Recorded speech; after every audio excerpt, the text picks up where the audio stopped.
राजकुमार जब ठेला लेकर तांत्रिक की कुटिया के पास पहुंचता है तभी वहां नागिन का भूत आ जाता है।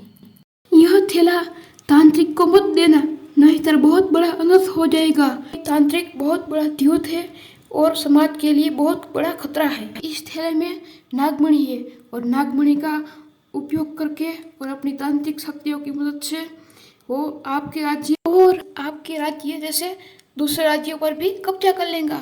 इसीलिए इस थैले को तांत्रिक को मत देना। मैं तुम्हारा यकीन कैसे करूं? तुम अपने आप को बचाने के लिए झूठ भी बोल सकती हो।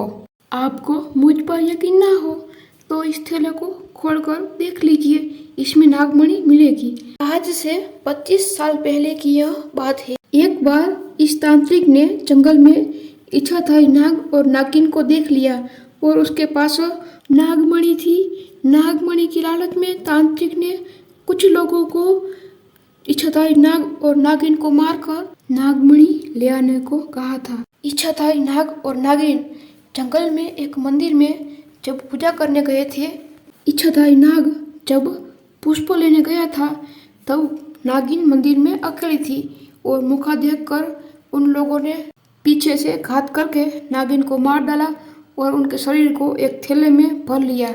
और जब वो ले जाने लगे तब इच्छाधारी नाग ने उसको देख लिया और इच्छाधारी नाग ने उसका पीछा किया। वो लोग भागते भागते एक गुफा तक पहुंच गए। इच्छाधारी नाग भी उनके पीछे गुफा में गया, लेकिन उन दुष्ट गुफा में छुप गए और पीछे से इच्छाधारी नाग पर घात किया और बुरी तरह से घायल कर दिया। लेकिन इच्छाधारी नाग ने उन दुष्टों को मार दिया, लेकिन बहुत बुरी तरह से घायल होने के कारण मृत्यु नजदीक आ गई थी। इच्छाधारी नाग ने मणि को ढूंढने की कोशिश की, लेकिन नागमणि मिले इससे पहले ही इच्छाधारी नाग की मृत्यु हो गई। लेकिन नागमणि मिल जाती तो खुद को भी बचा लेता और नागिन को भी जिंदा कर लेता। लेकिन इच्छाधारी नाग ने एक श्राप दे दिया कि गुफा के अंदर इच्छाधारी नाग और नागिन ही अंदर आ सकते हैं, क्योंकि गुफा में नागमणि थी इसीलिए यह थैला गुफा में ही रह गया। इच्छाधारी नागिन मरने के बाद भूत बन गई और वही जंगल में भटकती रही। वह इच्छाधारी नागिन कौन है आपको पता है? वह इच्छाधारी नागिन मैं ही हूँ। और इच्छाधारी नाग ने एक राजा के यहाँ जन्म लिया और वह आप है, इसीलिए आप इस थैले को उस गुफा से ले आ सके। हम दोनों ही इच्छाधारी नाग और नागिन थे, लेकिन आप राजा के यहाँ जन्म लेने के बाद वह सब भूल गए। आप उस तांत्रिक को मार डालना। जैसे ही आप उस तांत्रिक को मारकर अंतिम संस्कार करेंगे, उसकी सारी शक्तियाँ आपके पास आ जाएंगी। थैले में रही नागमणि के प्रभाव से और नागिन के कारण राजकुमार को अपना पूर्व जन्म थोड़ा बहुत याद आ जाता है। ऐसी बात चल रही होती है तभी वहाँ तांत्रिक पहुँच जाता है। राजकुमार, आप इसकी बातों में बताइए।